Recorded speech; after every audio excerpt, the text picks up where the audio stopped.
안녕하십니까. 개인 투자가들의 승리 투자를 위한 김기수 주식 더 스토리의 김기수입니다.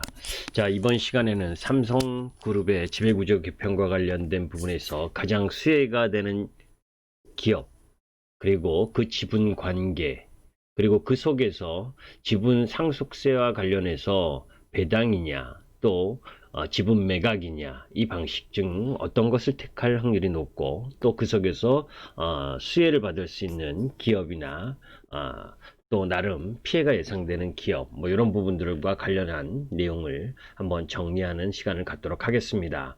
이 부분 역시 지난번에 현대차 그룹과 관련된 지분 지배구조 개편 그 동영상 업로드했었던 거 기억하시죠?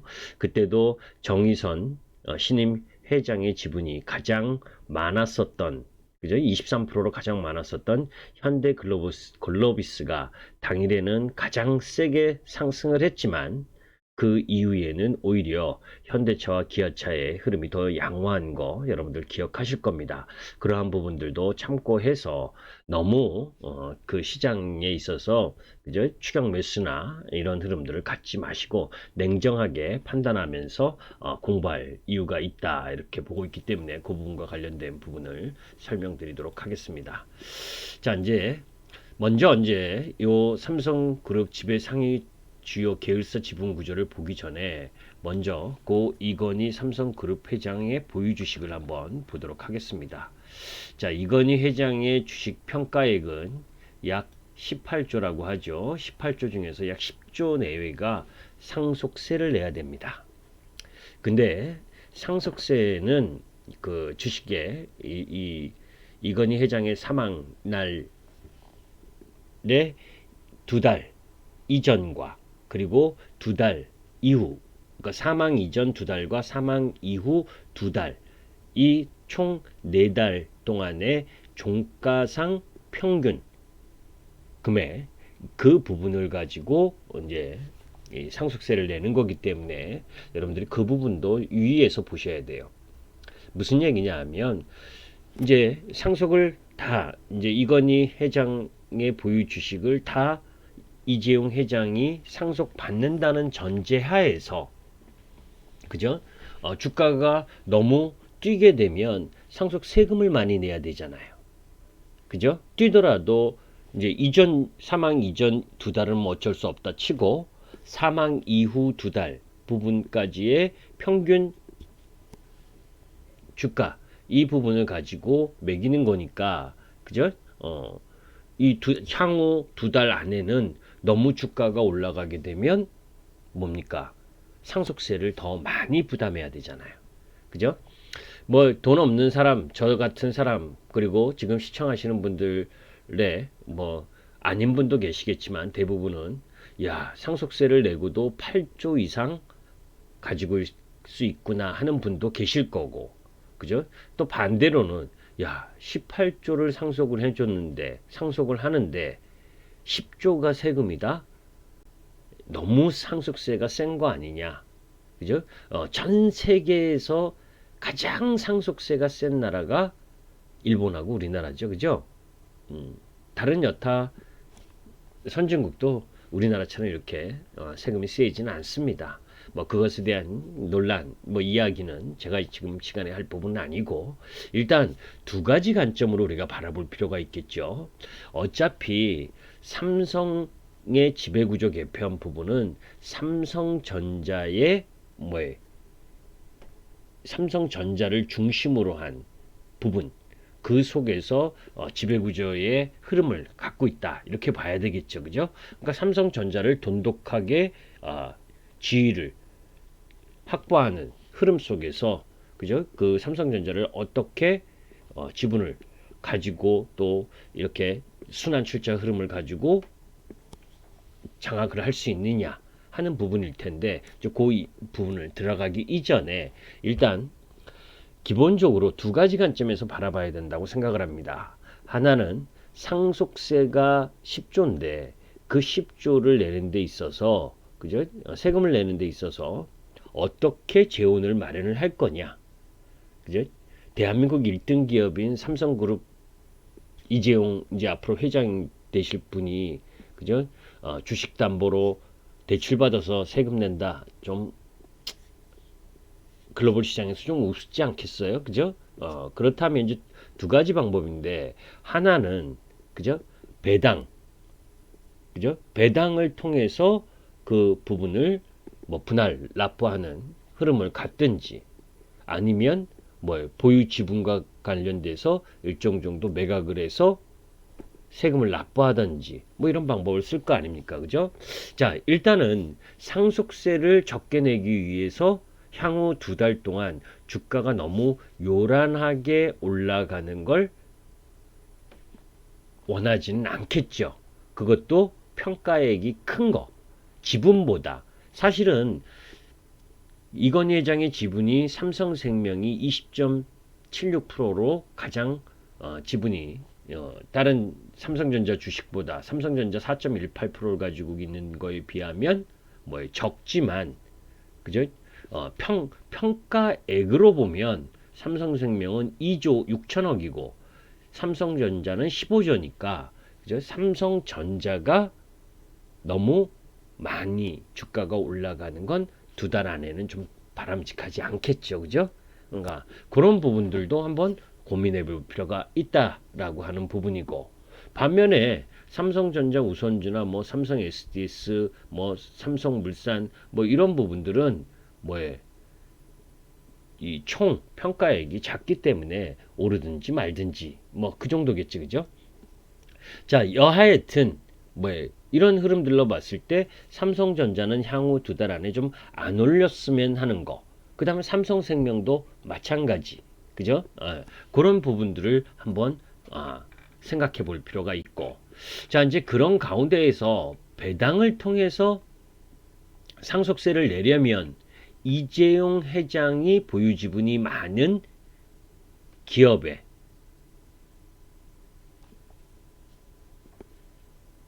배당을 많이 하는 것이 좋겠죠. 그죠?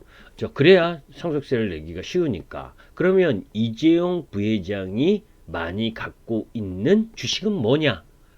보니까 삼성물산이 이재용 회장이 17.5%로 가장 많잖아요. 그죠? 그리고 삼성 SDS. 그죠? 그리고 나머지 부분은 거의 조금이고. 그죠? 뭐 삼성전자도 뭐 0.7%밖에 안 가지고 있고. 그죠? 그런 부분이니까 가장 배당을 통해서 세금을 내는 흐름들을 갖는다면 삼성물산의 주가가 오르는 거와 그리고 삼성 SGS가 오르는 게 좋겠죠. 그죠? 자, 그런 부분들이고, 또 하나는 뭐예요? 이제 그런 과정에서 이 뭐예요? 보험업법이 개정하려고, 지금 보험업법 개정을 하려고 하는 부분이 이제 정부 여당 중심으로 추진되고 있는데, 보험업법 개정 시에는 삼성생명 지분으로 비금융계열사의 지분을 보유할 수 없기 때문에 삼성생명 지분으로 삼성전자를 지배할 수가 없습니다. 즉, 여당이 추진하는 보험업법 개정안은 삼성전자 지분이 총 자산의 3%를 넘지 않아야 하는데, 이를 넘는 지분은 모두 매각해야 하는데 처분 규모만 20조 원 규모로 추산되고 있습니다. 이제 이 삼성생명이나 삼성해제가 보유한 지분을 처분하고 그 처분한 가운데에서 그 삼성전자를 처분하면 평가액이 엄청날 거 아니에요. 그죠? 그러면 삼성생명 역시 뭐예요? 일정 정도 배당을, 그 차익에 대한 배당을 일정 정도 할 수 있다라고 하는데, 실질적으로 보게 되면 이제 삼성생명이 뭐 그렇게 매도하게 되게 되면 뭐 삼성생명보험이, 지금 여기 지분이 복잡한데, 삼성물산이 삼성생명보험의 19.3%의 지분을 갖고 있으니까, 그죠? 삼성생명이 삼성전자의 지분을 매각하게 되면 그것을 평가 차익에 대해서 배당을 하게 되면 삼성물산이 많이 받을 거 아닙니까? 그죠? 거기에 삼성물산의 이 수익이 돼버리니까, 그죠? 그 흐름 속에서 뭐예요? 이재용 회장이 지분이 17.5%나 보유하고 있으니까 배당을 삼성물산이 또 하게 되면 엄청난 부분을 받을 수가 있죠. 그래서 결국은 삼성생명의 부분도 일정 정도 삼성전자 지분 매각하게 되면 삼성물산이나 또 결국은 이재용 회장에게 부회장한테도 배당 소득이 많이 생길 거고. 자, 이제 그러한 구조 속에서 그러면 삼성전자와 관련된 이 지분 부분을 한번 살펴볼 필요가 있는데, 실질적으로 삼성전자의 지분은 이건희 회장이 4.2%, 그 외에는 1%도 안 되잖아요. 그죠? 이런 흐름들로 봤을 때 이 삼성전자의 지분 부분을 좀 늘리는 것이 필요하지 않겠느냐. 그죠? 지금은 삼성물산이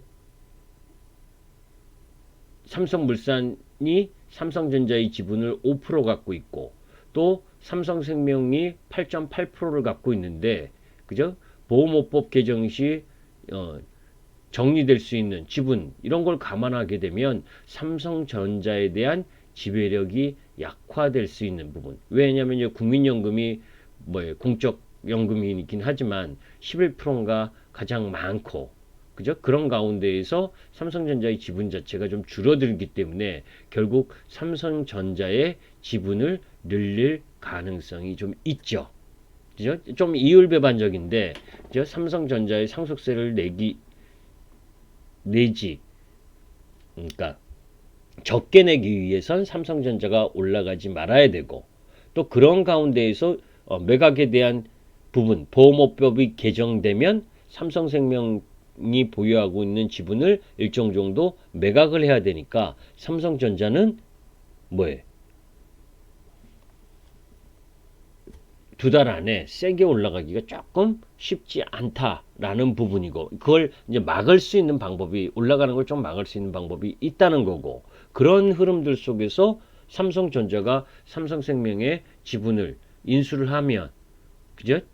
그런 방법 흐름들을 갖고 갈 수가 있다는 거고, 또 삼성물산이 삼성 SDS의 지분을 또 17.1%를 가지고 있잖아요. 그죠? 이재용 부회장도 9.2%를 가지고 있고.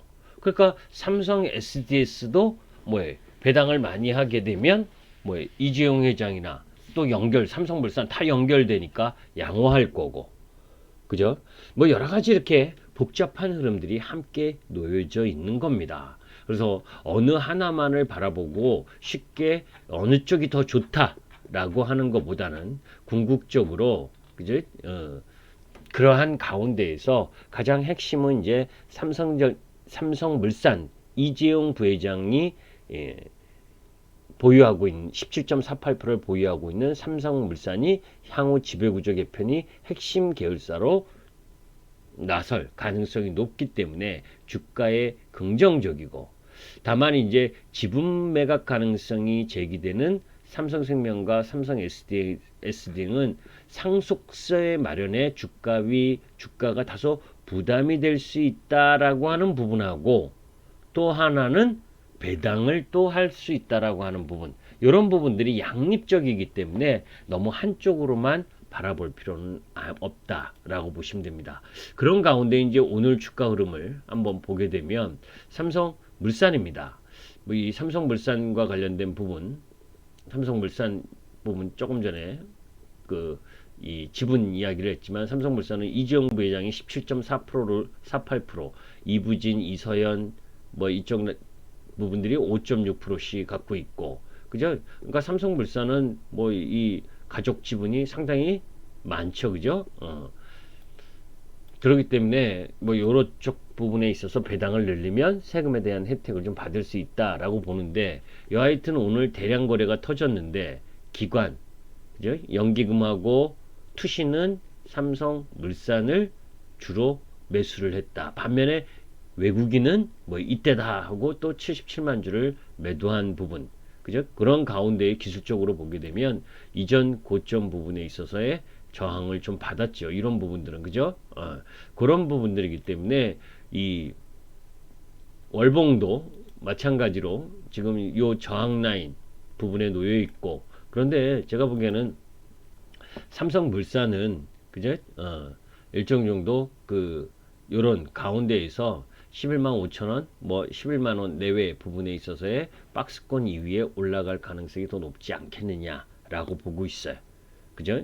여러 가지 이유, 아까 이야기했었던 이유 중에, 자, 그런 가운데 이제 삼성 SDS는, 그죠? 삼성 SDS도 마찬가지 두 가지 부분에 있어서 놓여져 있지만, 이재용 회장이 뭐 9.2%를 보유하고 있고, 삼성전자, 삼성물산 뭐 합쳐서 이 부분도 상당히 많은 지분을 보유하고 있는 상황. 오늘 이전 요 고점 라인에서 저항을 받았는데, 그죠? 외국인과 기관, 공이 매수하는 흐름을 보여줬기 때문에 뭐 이 종목 부분도 밀리면 매수가 들어올 수 있는 위치 흐름은 충분히 갖고 있다라고 보시면 되고, 자, 이제 요 라인에서 이렇게 저항 맞은 부분, 그리고 요 라인, 자, 이렇게 딱 보니까 요런 데가 의미가 있죠, 그죠?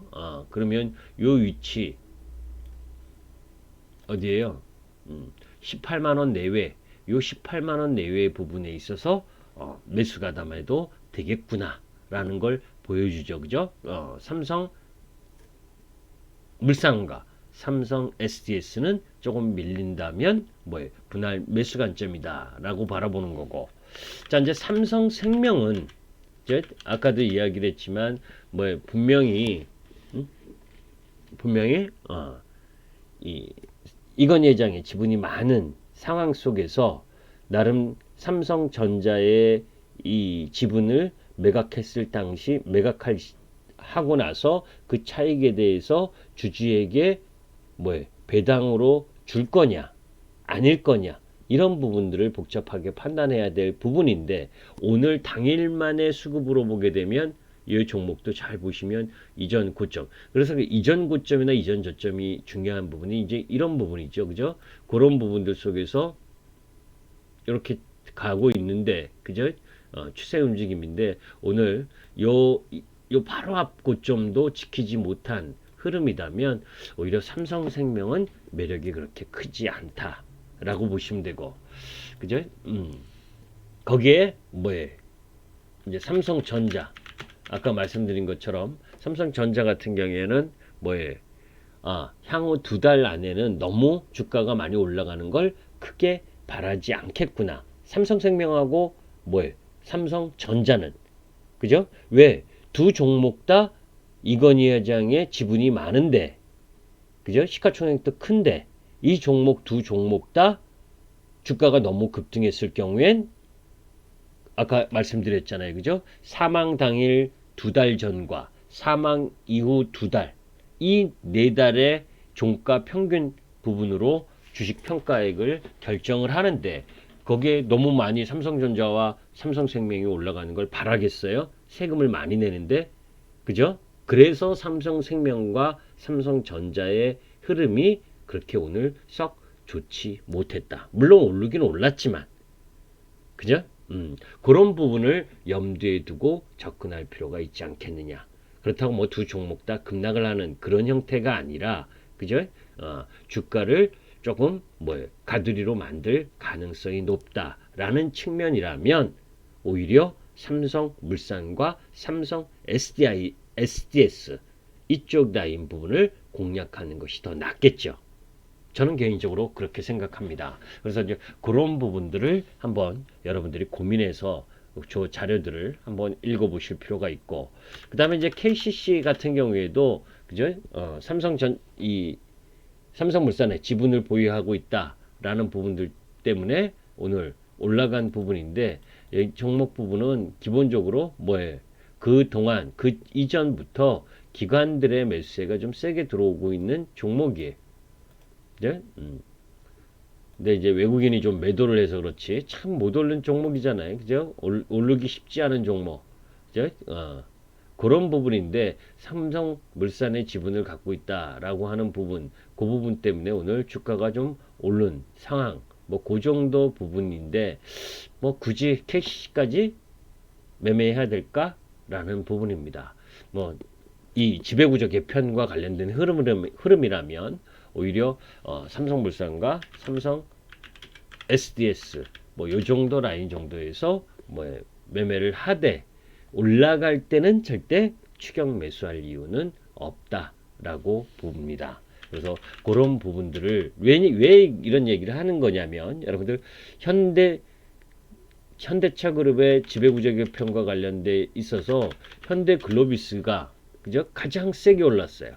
제가 이제 그 동영상 부분을 올렸지만 당일날에는 가장 세게 오를 수 있어도 오히려 뭐에 이 빅베스라고 그죠?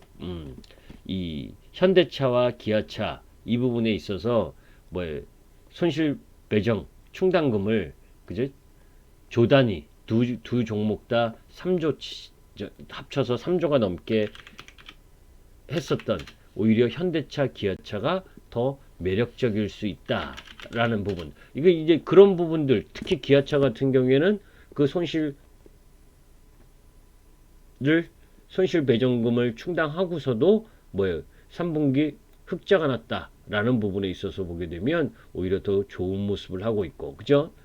그런 흐름들을 보게 된다면, 본다면 단순하게 그죠?